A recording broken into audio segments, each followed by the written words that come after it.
What's up, guys? So welcome to my channel. In today's video we're gonna be talking about short circuit, um um fuse that keeps blowing, and pretty much you can see a circuit over here. I have a bulb here, I have a fuse here, a lot of wiring, I got a wrench here, and I got a 12-volt battery here, just like a vehicle would have. So in your vehicle, if you're having a problem, like if a mechanic tells you yeah, it's a short to ground, short circuit, broken wire, your headlight don't work, your brake light don't work, there's a broken wire somewhere, you put in the fuse keeps blowing. Usually when the fuse blows, you have a short in the circuit. Pretty much two wires have a wire has broken and touched somewhere and is blowing your fuse. Pretty much that's what it is.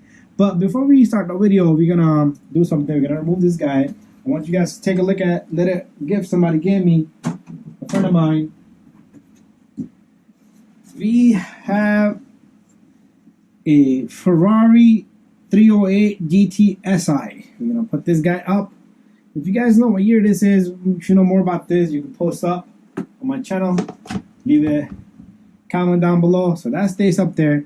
So anyways, so pretty much if you take a look, I got a couple of fuses here. This fuse is blown because I've made a small little test. I'm gonna take the camera and I'm gonna show you a little visual of all this. But watch this. When I pull this fuse out and I put this fuse in, we're gonna have a working bulb.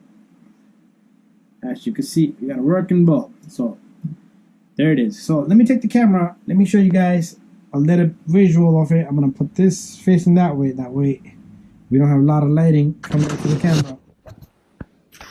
So pretty much we got a 12-volt there, and the wiring comes down and it goes through a fuse and straight to the bulb, and then we got a grounded to the chassis of a car. Let's assume this wrench here is the chassis of a car, and if I take this wire and I put it anywhere, that's how the car, you get grounded in the vehicle, and that comes straight to the bulb, and the bulb illuminates. So pretty much we're gonna create a short in this little circuit here, and in this circuit, let's bring down our camera a bit so y'all can see what's going on over here. We're gonna try to cover up the bulb, that way the bulb doesn't bother us. So what I'll do is I'll just take this guy here and I'll cover. Nah, you know what, let's just leave it there, that way you can see a working bulb. Okay, so now we're back and I had a customer come in. So if I take this and I connect it anywhere, we do have a working circuit. So pretty much this is the chassis of your car. So what would happen over time is, oops, let's put this camera back together. What we're gonna do is, I do want to cover up this bulb here because it's gonna distract the camera way too much. Maybe I could put, you guys can see it's working, but yeah, let's cover that up.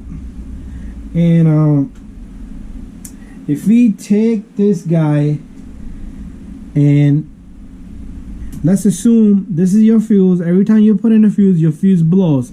So what happened is I did create a little short here. So watch this, you're gonna see a spark and you might see a fuse blow out. You will see a fuse blow up.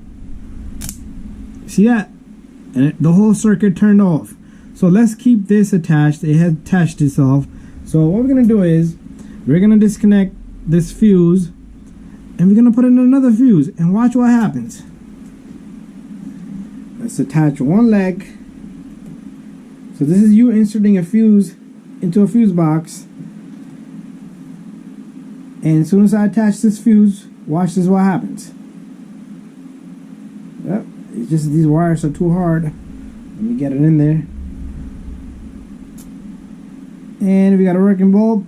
We haven't blown a fuse because our ground came off this side. The short came off. So let me take this off.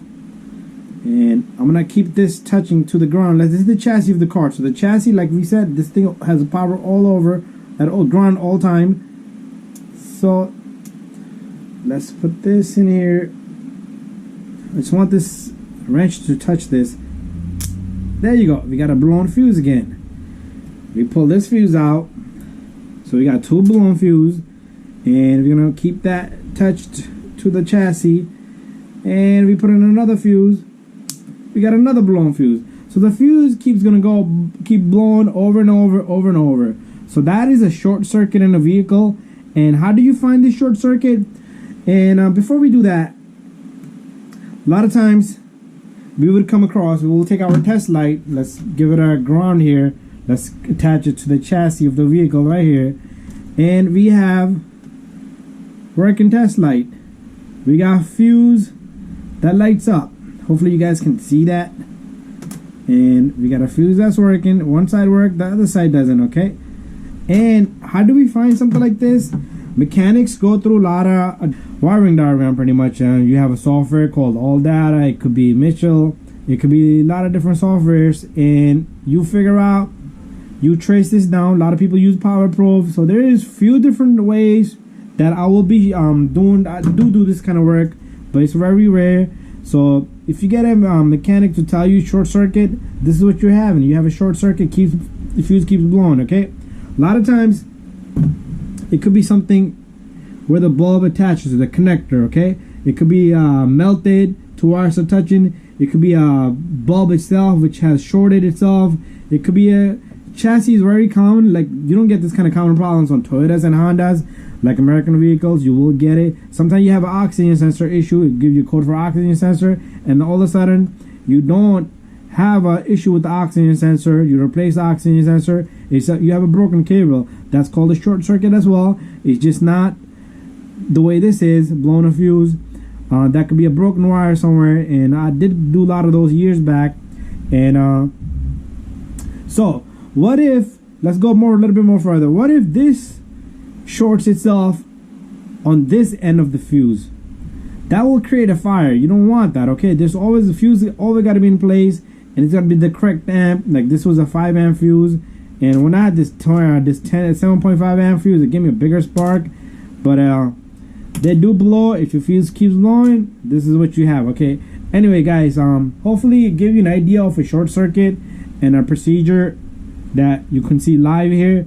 But I hope you guys like my videos. Don't forget to subscribe, share, and like. If you guys have any questions, this video was not about how to find a short circuit. It was pretty much about how to how this short circuit, what short circuit is, okay? What your fuse keeps blowing, what causes it, why causes it, okay? And some vehicle, they're power controlled, so it all depends on what kind of car you have, and what kind of system, what kind of how they control it. You know, this is called the circuit control cable. And like the one circuit, like for a relay, it could be a power control or ground control. Anyways, guys, enough with that. Thank you for watching. Don't forget to subscribe, share, and like, and we'll see you on the next one.